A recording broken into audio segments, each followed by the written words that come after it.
If you buy one of these radios, you legally have to monitor this channel. Mayday, Mayday, Mayday.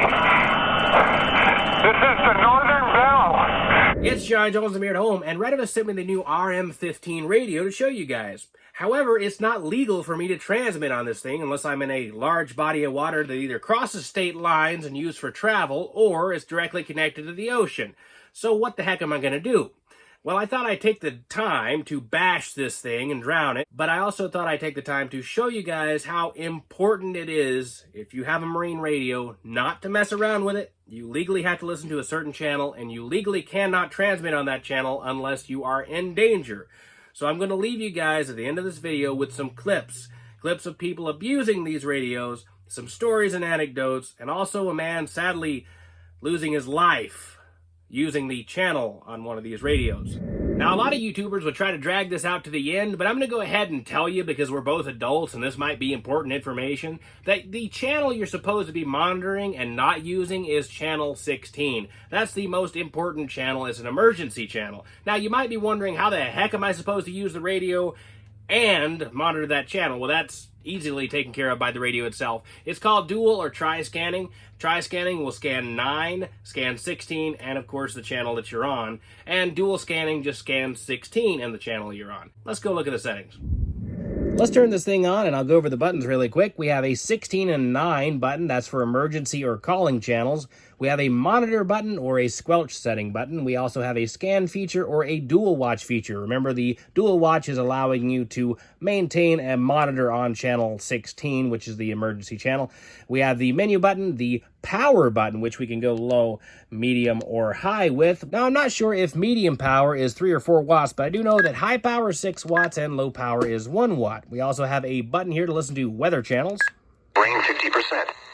And of course, if you hold that down, we can switch to international or Canadian frequencies. And we also have a duplex channel here, and that's an interesting story. Before cell phones were around, they actually used a duplex channel to patch you into a phone line. That way you could talk to your family out at sea as long as your radios had the range. So that's a pretty cool thing that's kind of extinct now. We also have an FM radio on here, and if you use the scan function, Eye of the Tiger works perfectly well in sync with the scanning times. We have NRC, which works very well. We have priority scan. We also have scan receive time, and that is basically how long your radio will set on a channel after receiving a transmission.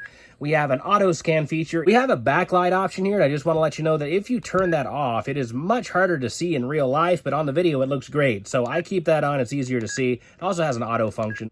A battery save option, a water light. There's an LED on the back of the radio that will flash whenever there's water detected. There's a little port right here that detects the water. Water in speaker. There's a specific method, by the way, for clearing that out. I will show you that. Vox, of course, which I never use. Weather alert. ATIS is not used in the States or Canada, but in Europe it is used, and of course, if you're from Europe, you know that you have to have that on. All right, thankfully we're through that segment. Let's go drown this thing, smash it, and then I will show you some clips of people abusing the emergency channel and getting fined for it, as well as a full story of someone actually doing that, and I know. Holy crap, I grabbed the wrong radio. I was about to throw my Retevis H1 in there. Oh my God. So the water sensor is supposed to be right here. So I'm going to dip just the bottom in the water and see what happens. Yep. Definitely right there. Well, it's angry. I'm going to leave it there for a few minutes. So as soon as I pulled it out of the water, it actually stopped. So we're going to use the menu function here to clear the speaker. Hold it down.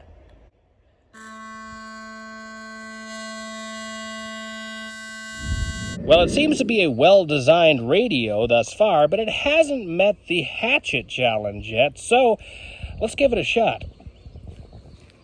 All right, there.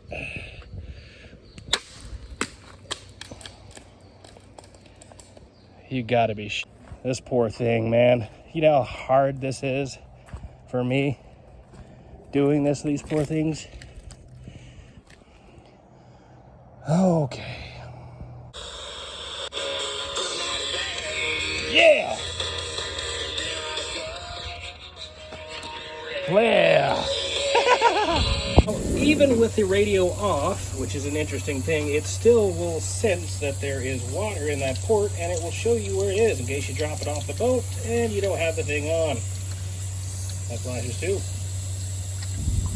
Well, these radios held up really well for the price point, and if you're out on the ocean and you need a marine radio, check them out. However, if you're not, you can face some serious penalties. In fact, a family friend of ours was actually at the beach hunting, and he picked up some whatever radio. He didn't know it was a marine radio, and people were complaining. Well, if you happen to transmit on channel 16 accidentally, you face up to $10,000 in fines, and they really are pretty anal about that. However, that is nothing compared to what happens if you do this. Crews around the country battling a frustrating problem that's interfering with their ability to make successful rescues. When a call comes up, we first talk to the pilot and the rest of the crew. But not every call is as it sounds. Mayday, Mayday. The person is calling out Mayday, but they're not in trouble. The problem is the Coast Guard doesn't know that when the call comes in. The Coast Guard found the person responsible for making this fake distress call. Mayday, Mayday. Naughty boy has hijacked naughty girl. The case was prosecuted, and the boater has to pay the Coast Guard $2,000 in restitution. She's also on probation for 8 months. Now, considering she could have faced up to $250,000 in fines and 10 years in prison, I'd say she got off really easy. The reason why they're so diligent about keeping channel 16 clear is because people really do need this channel. They use it to contact the Coast Guard. This is not like channel 9 on a CB radio. People really do depend on channel 16 for life and death situations, like this one.